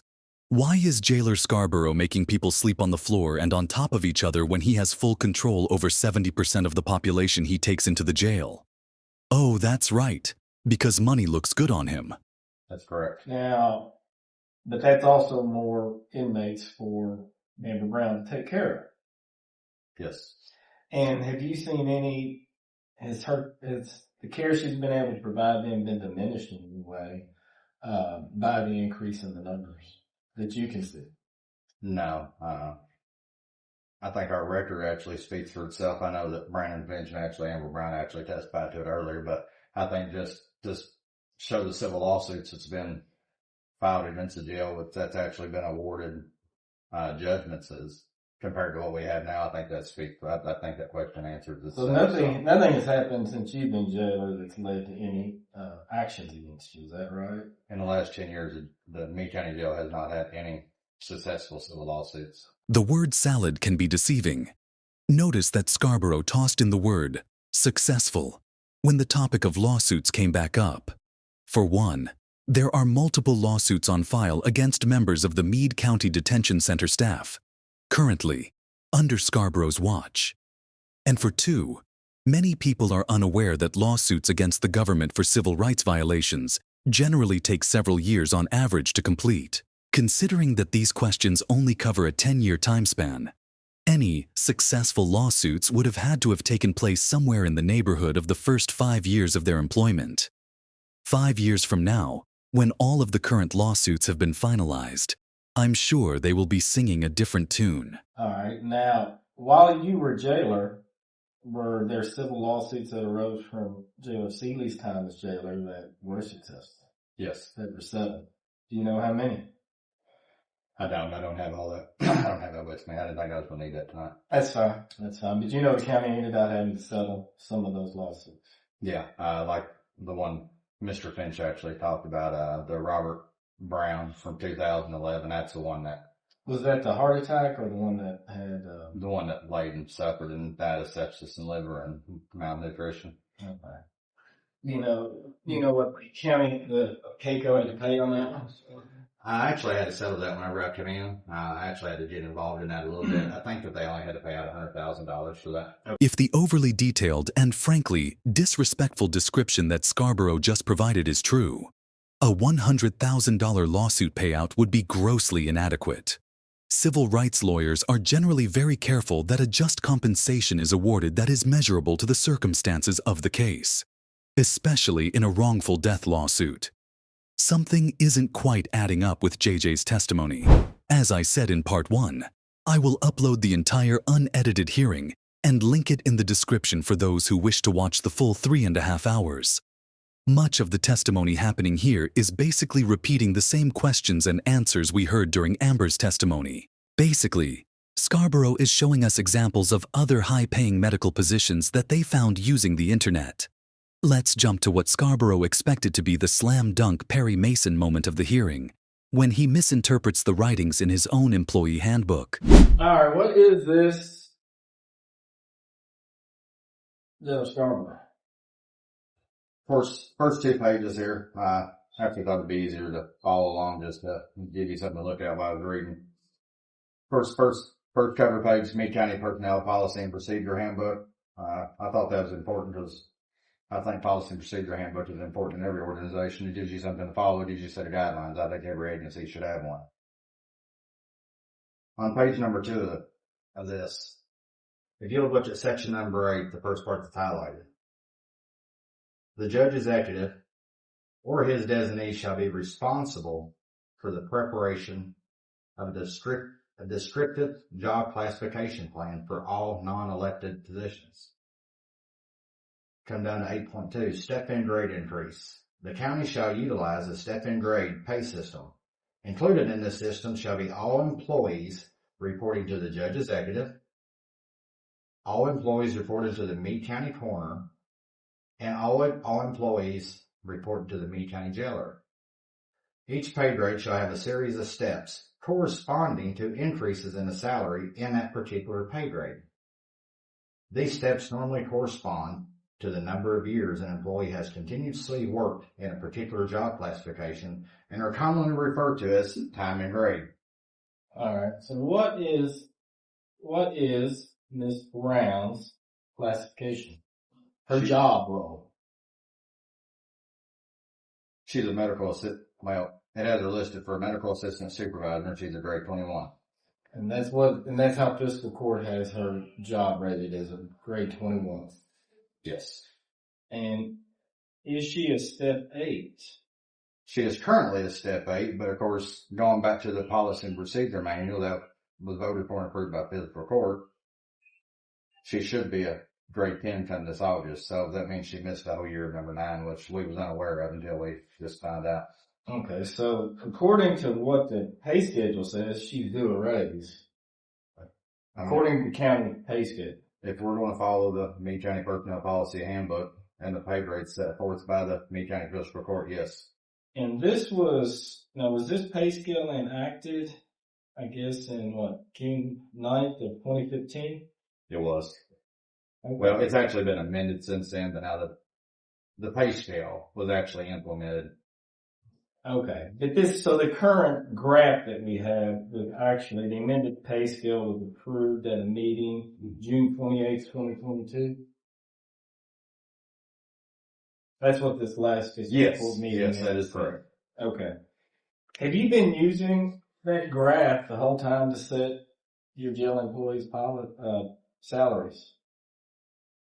And since June of 2015, whenever Judge Executive Jerry Lynn and current magistrates, or the magistrates is on physical court, they actually adopted this new pay scale from Hardin County. They made a few changes to it, and then they voted on it and approved it. Okay. Do you feel like she's making essentially what the county ordinance says she should make? What, given a... Or perhaps a little less, but she's making no more than what the county pay scale says she should make. That's correct. All right. That's all the questions I have. You're probably scratching your head right now, wondering if what you heard made any sense. Early in Scarborough's tenure, the county adopted a step-and-grade system that was intended to help ensure that annual raises would be implemented indiscriminately and across the board for the agencies that were listed in that document, a rule that Scarborough just unintentionally admitted that he wasn't even aware of until all this. And he certainly wasn't following that process, as he hasn't been providing consistent and reasonable raises across the board to his entire staff. He's simply producing this document to suggest that fiscal court are to blame for Briwn's excessive raises, since they have a policy set forth in an attempt to prevent inadequate raises. He even went as far as to suggest that since he hasn't been following the system, that Amber is past due for another raise. If anything, this only proves that Scarborough doesn't comprehend and follow the rules. Mr. Scarborough, you've read the ethics ordinance? I have. Okay. So you're aware that there is a provision in the ethics ordinance that allows for county officials to request of the Ethics Commission an opinion as to whether or not something is a violation of the ethics ordinance. Yes. Okay. And did you ever seek an opinion from the ethics commission about how you increased Miss Brown's pay over the time that you were her supervisor and her romantic partner? I didn't feel it was necessary, being that I was going by the approved pay scale and grade scale. I see.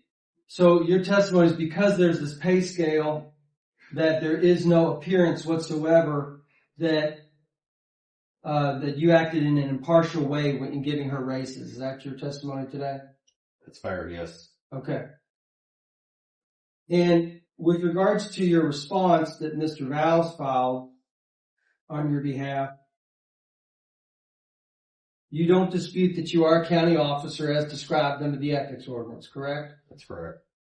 You don't dispute that you became the jailer in January of 2015. That's correct. You don't dispute that as Miss Brown's superior, you began a romantic relationship with her. I agree with that. I'm sorry? Yes. Okay. You also don't dispute that after that romantic relationship began, you all had a child in common while you were her superior, correct? That's correct. You don't dispute the fact that you all began cohabitating in sometime in 2019 or 2020, correct? That's correct. And you don't dispute that subsequent to the relationship beginning and subsequent to the child being born or subsequent to the time you began cohabitating, that you continued to give her raises, correct? No, incorrect. You think that the ordinance gave her this gave her the raises. Is that your testimony? Yes, I think several things in that complaint was put in there just to muddy the waters, and that it was inaccurate and misinformation presented to the ethics committee. You didn't present this personnel policy and procedure handbook to the ethics commission when they were determining whether or not probable cause existed to believe that there should be a hearing, correct? No, I didn't. This is the first time this document's been presented to them? Yes. With regards to some of the exhibits that you've introduced, you've got a document that I believe you referred to as medical costs. Do you remember that document? Is it the comparison chart? It was the medical costs for the jail by year. Is It was called Offender Population Medical Costs to County Annual Comparison. Yes, Do you remember that document? I did. That's a document you created in response to this complaint, correct? Yes. Some of the other documents were things that you printed off from records that you keep at the jail, correct? I'm just handing him a copy. And can you be more specific on what record you're talking about printing off of the jail? Yeah, for example, pay records or employee lists, or you have records that Mr. Seeley provided that you then turned around and provided back. Those are documents that were not created by you, correct? They're created by something else, someone else. Created by payroll, yes. All that stuff comes from payroll. Right, by fiscal court or some other entity, correct? Yes.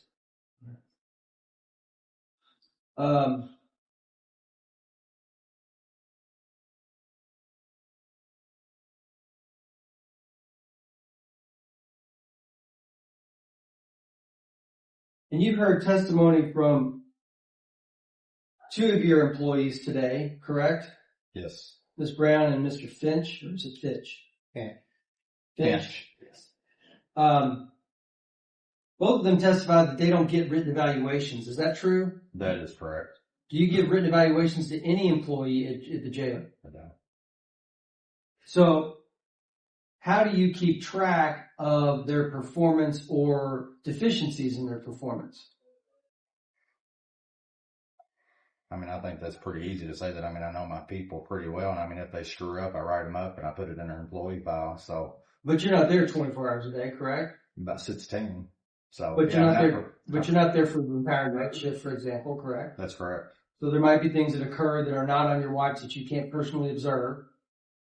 Well, actually, they get reported by a sergeant on a daily logout sheet, and then backed up on a 24-hour surveillance system. I go back and I review them. So, yeah, I mean, I can actually see what goes on there 24 hours a day if I need to in the case of an incident. So you're still relying upon someone else's report to you in order to go back and look to that, correct? Yes. Okay. So is it possible if things are not reported to you, you don't go back and look at the surveillance video? Yes. Okay. But there's no paper documentation unless someone would report it to you. Yes.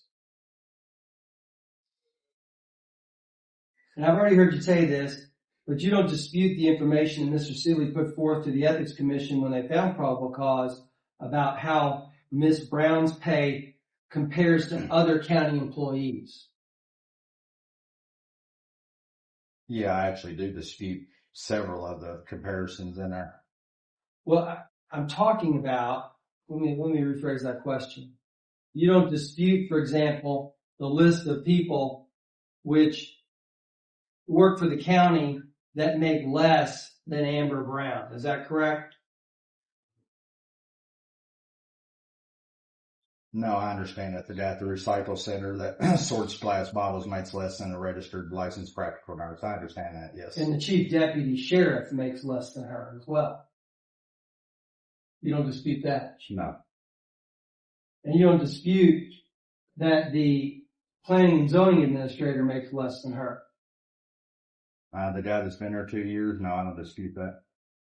And you don't dispute that the 911 director makes less than her? I don't think there's no education required for that, so no, I don't dispute that either. What about Mr. Padgett, who's been the road supervisor for 30 years? You don't dispute that she makes more than him? No. Did you have any input in the creation of the pay scales that were provided in the last exhibit that you introduced? I did not. So these were done independently? The pay scale was created, and I'd have to go back and look at what magistrates are actually there, but it was started to be created back in whenever I first took office in 2015. But no, I didn't have any input in them. Didn't have any. So what I'm hearing you say is that you had absolutely no discussions with the county judge or any of the commissioners on this document. That is 100% what I'm saying. Okay. All right. That's all the questions I have. 2 real quick ones, if I may. How did you put together your numbers for what your medical costs were. But you talk about on the sheet that I turned in? Yes, the exhibit that I got with the county treasurer and just saying what our cost was at the end of each year. So you just went to her and asked, what all did we spend on medical this year? And she gave you the numbers? She printed that report off. So that actually come from a report from the treasurer. That's not something I made up in my head. So the treasurer printed the report. You just summarized the numbers. Yes. Got it. Number 2, do you deviate from the pay scale for any of your employees? The grade and steps. Yes, there has been times where, not the grades. The grades I can't, because the grade is actually, well, both of them are set, but the grade is actually, you gotta stick to that. I mean, it's in the policy and it's what the magistrates actually said. Now let's say that somebody comes from another jail. I don't start them out at a step 1 because they've been at Bullitt County for 9 years. I might split the difference with them and start them out on a step 3 or step 4. So yeah, I mean, I do deviate from that some, yes. Okay. Is that something that the ordinance allows for? Yes, I mean, whenever they approve the pay scale, they're approving a grade 21. So Amber's a grade 21. Mm-hmm. And she's been there. They said steps will normally coincide with number of years of employment. They didn't say it has to though. But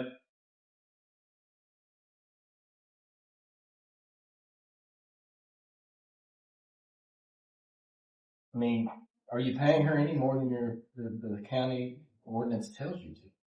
No, paying her less. Okay, that's all. I have a follow up. That's okay. You're saying this policy took effect after you became jailer, correct? It become effective July 9th, 2015. The second reading on the Meade County Budget Ordinance to the approved or motion made by Esquire Ditson, seconded by Esquire Warcher. I'm sorry? You don't have to read him all the words. Yeah, I just wanted the yes or no. So this took effect after you became jailer? That's correct. Okay. So, this was a new, system put in place on how all county employees were going to be put on a scale. Is that what I understand you saying? Are you talking about the pay grades Yeah. now? Yes, the pay grades. So, where is the guidance as to how you assign a grade 21 to Amber Brown? I didn't assign that to her. I don't. Who assigned that?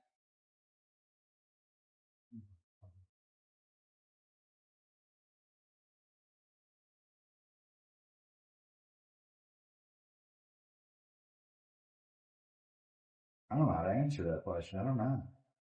I mean, I don't know the answer. I know we used to, we've always had a pay grade system in the county, and I know it'll carry over. And there at one point, I actually went to the magistrates whenever our population was getting high, and I mean, I've asked them to raise her up a grade, but if you're asking hell, that pay grade's been around for a long time. I mean, that pay grade system has been around way before I was there. Okay. I'm just trying to understand. Okay. Is this a full manual, I guess, and we just have pieces of it? Yes, I didn't want to print off the whole manual and pass out 10 Would copies. you like the whole manual to be made part of the record? I wouldn't object to you supplementing the record. Do you have it? I don't. But I don't What's your object document, Doug? I don't object to you supplementing the record. Okay. I think you've answered my question. No more. And I'm done. Y'all got any questions? I'm confused. Oh, I would like to introduce this exhibit. It's in the exhibit, that last exhibit. I don't understand what we're just now getting at. Yeah. All right, JJ, you want to? I have a question. I'm sorry. I thought he had a question. I'm confused about this chart right here and the step and grade established by the fiscal court, correct? Yes. And so a step is roughly the number of years they work. That normally works, yes. And the grade is this, how does the grade, what's the grade represent? Okay. Like in teaching, it's what is it? So step is years, but grade is. Yeah, it's like almost ranking years, I think. And if I understand you correctly, you don't know how the grade is set or how it was assigned. No, because I mean, it's based on your job title. So I know it's given, by titles, and I'm just going to give an example. Of course, I mean, if we're going to start splitting hairs, technically, if you ever give her the medical assistant supervisor title is actually wrong. We've covered that in this meeting already. And you go from a nurse's aide to an MA, a medical assistant, then you go to an LPN, to an RN, to a BSN, to a nurse practitioner, to a licensed physician.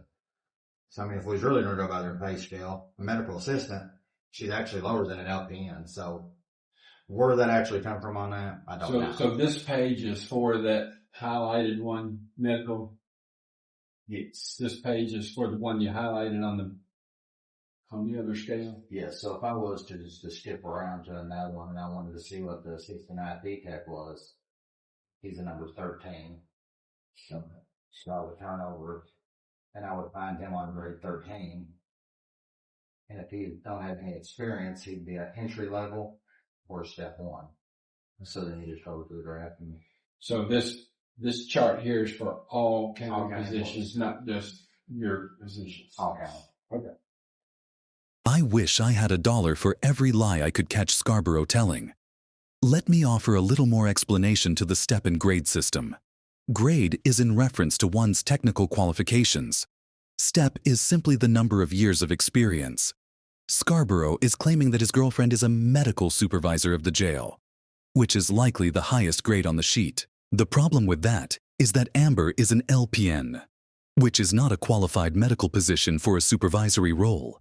The jail actually has a qualified medical professional on staff with a nurse practitioner's licensing and who technically is Amber's medical supervisor. It sounds like Scarborough is passing Amber off in a grade category that she is not qualified for as an excuse after being caught grossly overpaying his mistress. Let's get to the conclusion of this hearing, as I'm sure you're all eager to find out how the board decides in this case.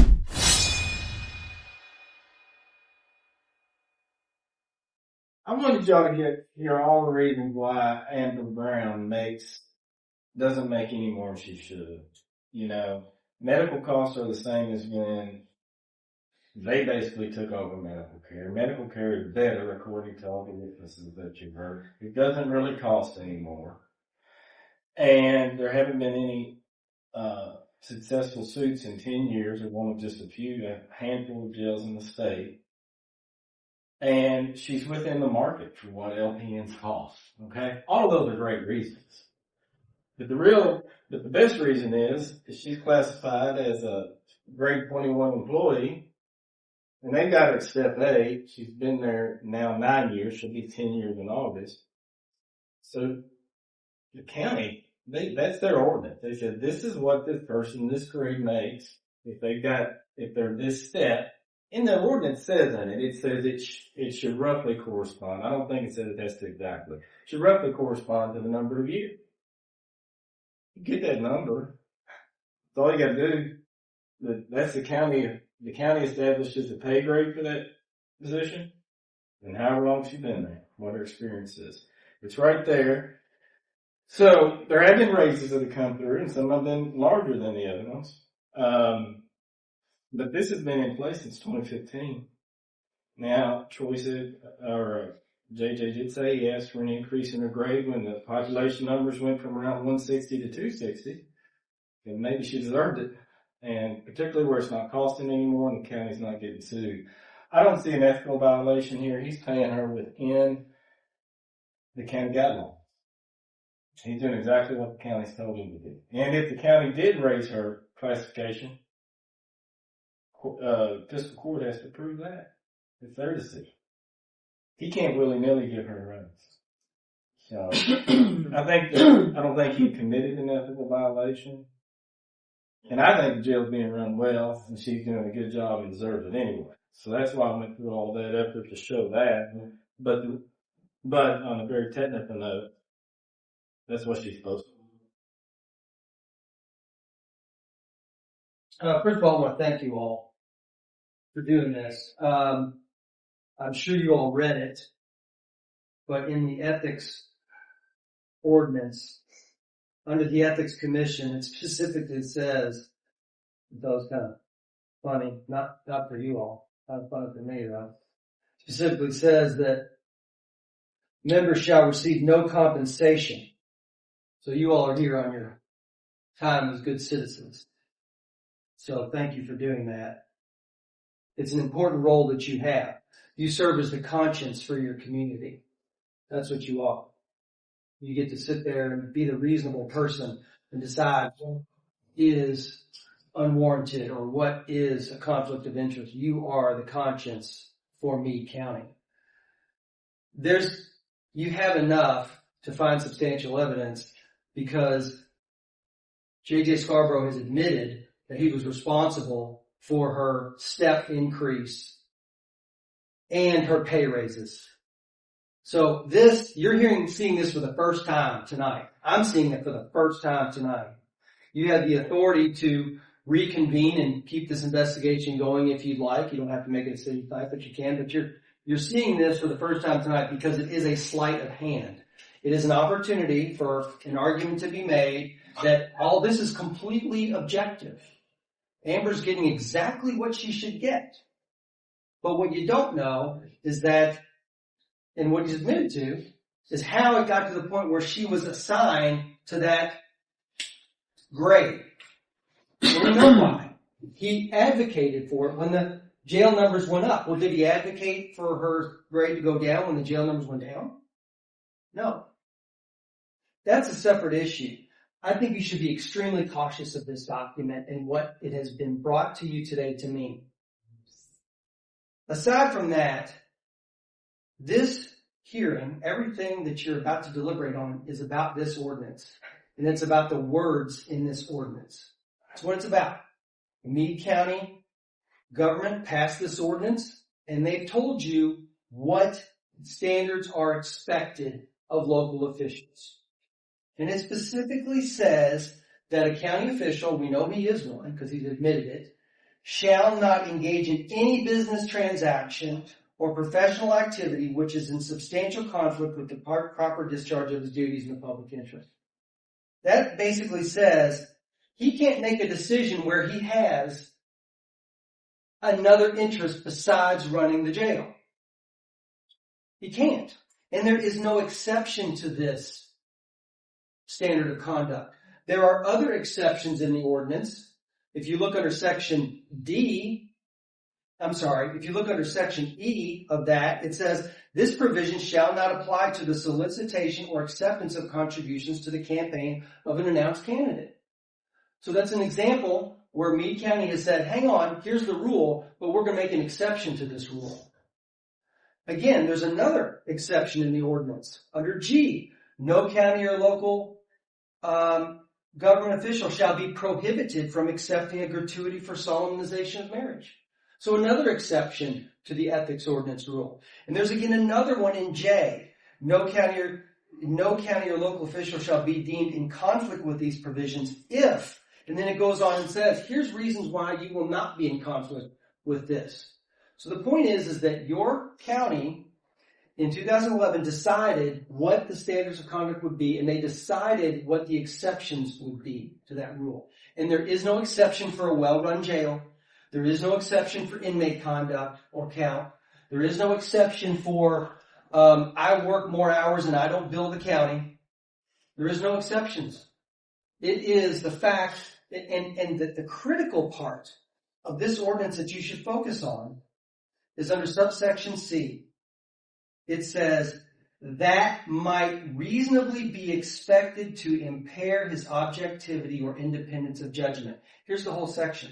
No county or local government officer shall act in his official capacity in any matter, not some matters or the ones where it's valuable to keep an employee or this is such a great employee, in any matter where he has a direct or indirect personal involvement that might reasonably be expected to impair his objectivity or independence of judgment. Why am I focusing on that?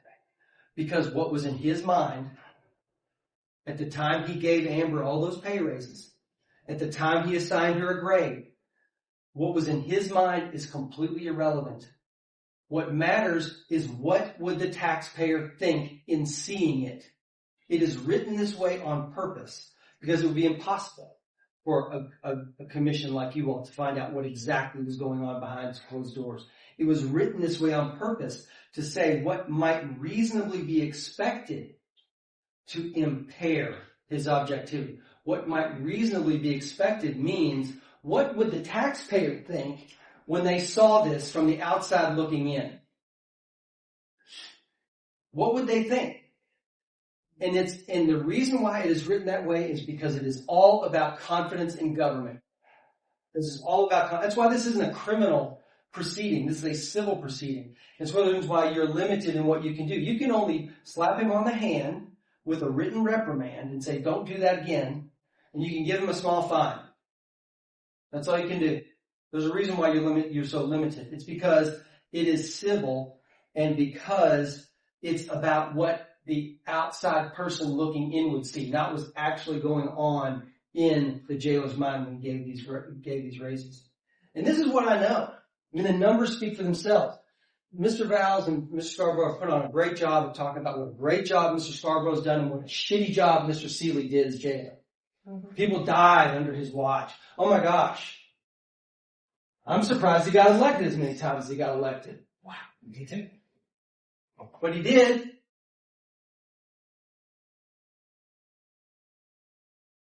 You should also take serious concern with government officials or employees who get on the stand and make a big deal out of the fact that somebody made open records requests.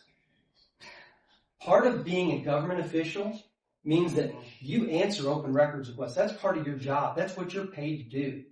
And if somebody wants to send you an open request once a week, by golly, you answer with a smile. Because that's their responsibility to answer. It is their duty to answer to the taxpayer. I don't want a government that doesn't want to give me records. You shouldn't want one either. And you shouldn't want government officials who scoff at people who ask for government records. There's a hallmark of this country that we have open records. But if it's an inconvenience to you, I'm sorry. But nothing is unreasonable about Mr. Seeley's concern for what's going on with a man who starts dating a subordinate and then she starts getting raises and then they have a child together and then they move in together or however that order played out. There's nothing unreasonable about having that concern. And we know it's not unreasonable because you read the complaint, you read the response from Mr. Vowles, and then you decided, hey, there's probable cause to hear this out. There's more than probable cause. You've heard substantial evidence. And that's what the standard is. Is there substantial evidence to believe Mr. Scarborough violated A, B, and C of the standards of conduct when he gave her those raises over those years and made her the highest paid hourly employee in Meade County? I mean, if I were the guy that worked for the road department for 30 years, I'd be pretty pissed. But hey, this is your all's county. You get to decide what type of conduct is acceptable and what type of conduct is not. And I'm concerned that if you don't draw the line somewhere, I don't know what you can't do as a county official. I mean, you can give anybody raises all you want.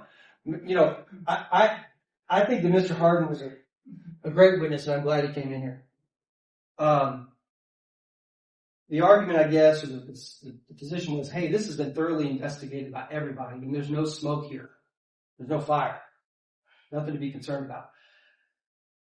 But what you heard on cross-examination was that Mr. Harden said, I didn't make an ethics opinion on this. I didn't make a determination about ethics or whether this was an ethical decision. I just looked at whether or not the KRS was violated. You also heard him testify, and I hope you heard this, was this complete under the KRS is within the complete discretion of the jailer how to pay his employees. Now, they made this argument there's this other thing you got to go by. But what we heard is that is also subject to input and scrutiny. It's not just a plug and chug, you assign and you get paid. No, the jailer had input on what grade was going to be assigned.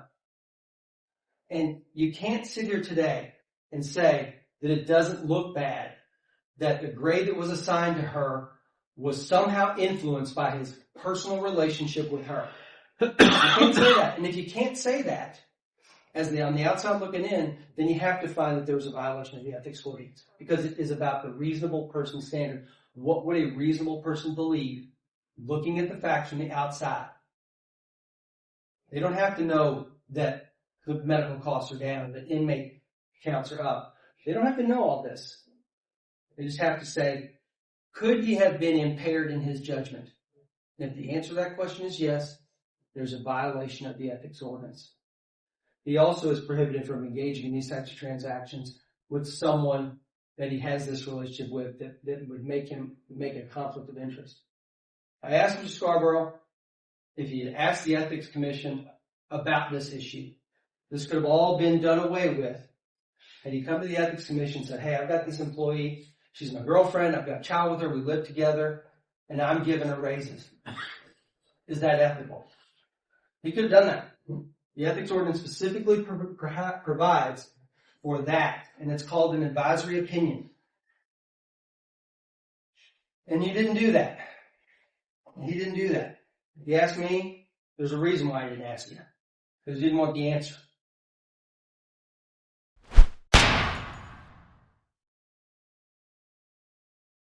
We're back in open session. The Meade County Ethics Commission, having met the pursuit of the Meade County Ethics Ordinance, having reviewed the complaint filed by the complainant above, having determined the preponderance of the evidence shows the respondent committed the following violations of the Meade County Ethics Ordinance, Standard of Conduct, Section C.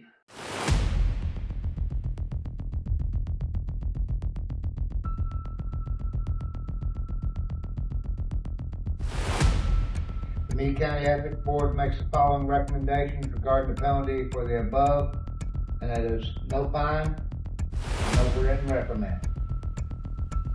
Circuit Court may review this action pursuant to KRS 23 Alpha.010.